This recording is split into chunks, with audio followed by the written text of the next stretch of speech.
Yo! I watched Robert Eggers' Nosferatu the other day, or I think his name is Robert Eggers, and his last name is Eggers. Whatever. I watched this Nosferatu movie literally yesterday, and I wanted to make a movie review over it because this movie is amazing. If you have not seen it, please go and watch it. If you like the original Nosferatu, which hopefully you do, because honestly, I think it's one of the best vampire movies ever, and I think this is like right up there with it. I might do a ranking of all three of the Nosferatu movies. But yeah, this movie, absolutely amazing. Let's go ahead and get into the good, the bad, all of that type of stuff. Let's start with the good.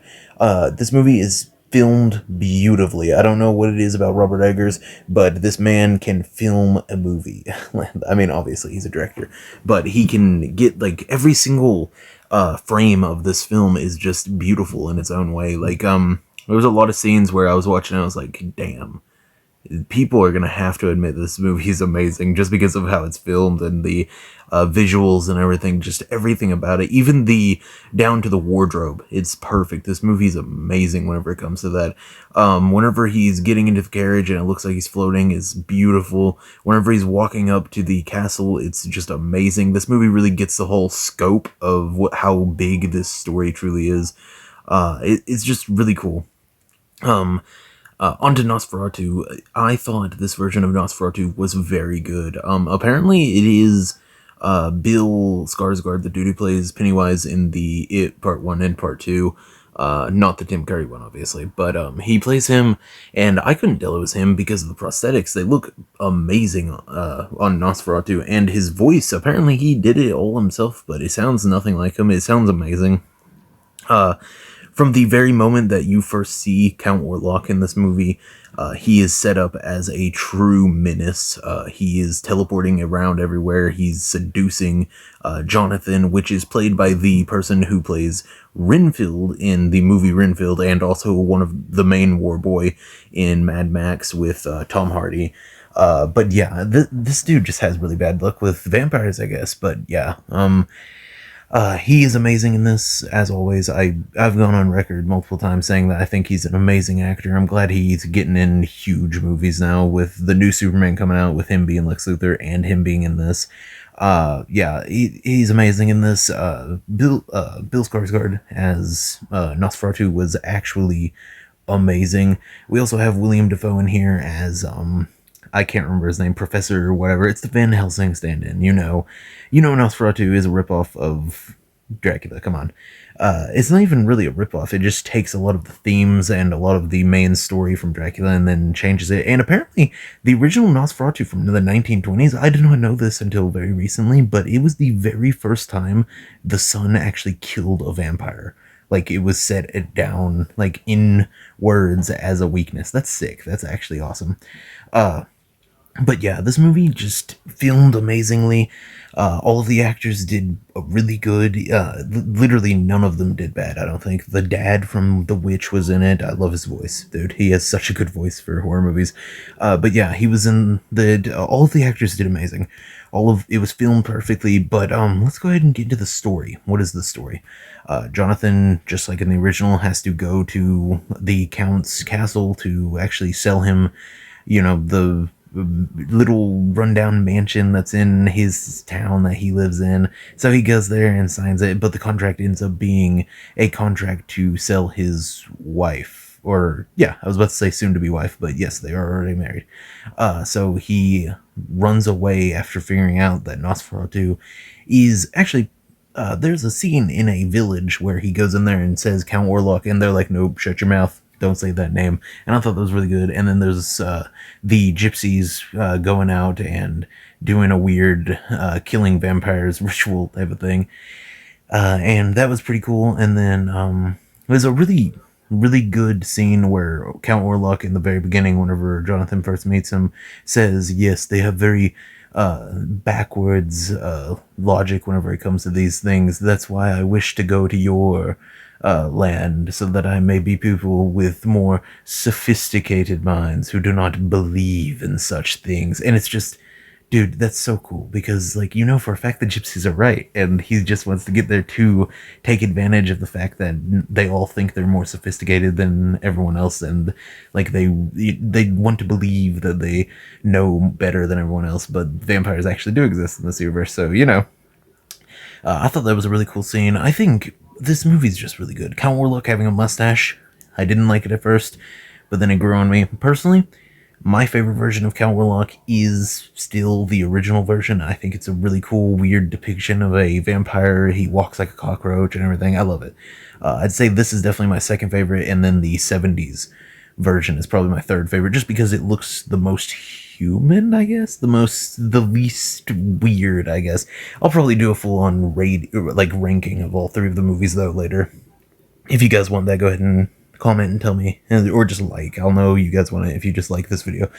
But yeah, this movie absolutely amazing. The whole story is that Jonathan runs away after that. He gets to a little church place with a whole bunch of religious people that cure him of the curse, and he continues back to his wife. Now, that whole part is a little bit fast, too fast, I guess. I wish this movie was. Now, I don't wish this movie was a little bit longer because this movie's already like 2 hours and 30 minutes long. But I also do wish it was a little bit longer because I want to see more of how he got back. I don't want it to be. It was really quick and snappy with it and trying to get through everything as fast as possible because there are a lot of like different branching off stories within this. You got the wife at the home, you got Count Warlock and what he's doing, you got Jonathan trying to get back and everything, and it's just a lot to have to go through, I guess, is what I'm trying to say. And I just really, really I thought his whole journey back was a little bit boring, just because it went by too fast. It wasn't even boring; it was just glossed over way too fast, I think. But yeah, he got the curse that Orlok put on, stomped out and everything. He came back, and then his wife is just like, "See, I told you," and he's just like, "Yep, I know." And then and yeah, I did gloss over the fact that the wife had premonitions and stuff, and actually knew Orlok whenever she was a child, which I'm pretty sure that's new. Like that wasn't in either of the other versions. Now, keep in mind I haven't watched the 70s version in a while, and it's been about a year or two since I've watched the original version again. I usually do a rewatch like every year or so, just because I like that movie so much. But yeah, I think that's new for this. She had premonitions in the 70s movie, if I'm not mistaken, but she didn't know out Orlok before. And there's like a huge part where she like explains what happened, and Orlok it infected her with the curse, I guess, whenever she was a kid, or or bitter or something. I don't know. Freaking vampires kissed her. I don't know, man. Something happened when she was a kid, and then the whole thing is that Orlok just wants to get her back, is what it is. And he gives her 3 days. He says, "You got 3 days. I'm going to kill people until you do it." And then closer to the end, William Defoe's character, Professor whatever, is like, "Oh, if we go and burn his casket, he will not be able to rest in the soil of his home," which I like whenever vampire media does that. Because a lot of vampire media forget that they have to sleep in the soil that was from their homeland. Like, that's why every time Dracula goes on the ship, or even Nosferatu, they have it filled with soil and everything. And I breezed over the whole ship of death, which I think is a really cool depiction of a vampire coming to anywhere in all of the Nosferatu movies, because the rats come with them and it brings in a plague and everything. Like, Nosferatu is pure evil, and I love it, man. Especially in this one. I think this and the original are the two best depictions of how pure evil Nosferatu truly is. And I think this version of Count Warlock does it the best, I'd say, maybe. I don't know. I'm not really trying to compare all three versions right now, though. I'm just trying to talk about this one movie. So, as of right now, this Warlock is amazing. The story is good, very quick and snappy with it in some points, to a detrimental level, my god, at some points. But I do think that the story overall is very good, very cohesive. Doesn't get too mixed up in all of its different goings ons, I guess. And then at the end, like I said, they go and burn the casket, and William Defoe's character eventually reveals that him and his and Jonathan's wife understood that the only way to stop Count Warlock is to sacrifice a maiden. So whenever he goes and dude, the way he sucks blood in this is horrifying. Like whenever he bites down on her chest and you can hear the crunch, dude, that's got hurt like bad. But yeah, this movie's very sexually charged too. Like this is a really horny movie, which I mean Nosferatu in general is. I've always thought Nosferatu, his story is kind of more like an incubus than an actual vampire, I would say. But he's definitely a vampire, but it seems more like an incubus type of story because he's just trying to go after one chick because he really wants her, and then he ends up getting killed because of his lust and everything, which I don't know. I think that's a cool idea, especially for a vampire, because even since Bram Stoker's Dracula, it's been a very sexually charged, very sexy subgenre, I guess. But yeah, he's feeding on her and tries to lift up because the sun's there, and then she pulls him back down, which is a weird thing where she's like, I don't know, all through this movie you kind of get the feeling that she's into Count Warlock, but then also terrified of him, and it's, I don't know, that goes with all the Nosferatu movies. You could do a full on freaking whatever it's called, deep dive into the like the meaning of everything in all of these movies. But yeah, pulls him back down and he starts eating her again. Eating her. That's amusing.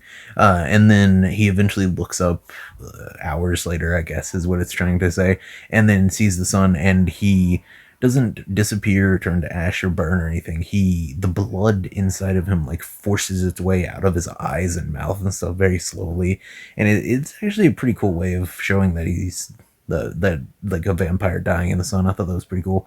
And then she's dead, and he's dead, and then the last shot of the movie is them all running in there and seeing both of them dead, and it pans up and then shows Nosferatu's body, Count Warlock's body, and it's just this decomposed, skeletal, little-legged man, and it's just, dude, that's so weird and creepy, and I don't know. I just think that's a really cool last shot, and I think this movie was actually really good. I know I glossed over a whole bunch of the story and everything, but I wanted to keep this video at least a little bit short and just talk about the good and the bad. And honestly, the only bad part is that some of the story is glossed over way too fast, I think, way too quickly.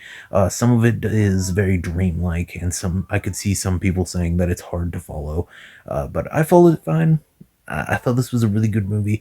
I would honestly give this movie like, I don't know. I'd give it an 8.5, to be honest. I think this movie was really good. It was definitely shot beautifully, and the acting was amazing. And Count Warlock, like I said, this is probably my second favorite version of Count Warlock, like overall. The mustache actually did grow on me, and yeah, I think this movie is just absolutely amazing, to be honest. You should definitely check it out if you're into vampire movies, if you're into dark gothic movies, if you just want to see a movie that's shot extremely well and will definitely have scenes where you go, whoa, because of like how it looks and everything. Just, dude, everything about this movie is just really cool, to be honest, really good. I don't know, go and check it out. Like I said, 8.5 out of 10, definitely not bad. Yeah, comment any horror movies you want me to go over later, I guess. I don't know. Do whatever. Like, subscribe. And as always, see ya!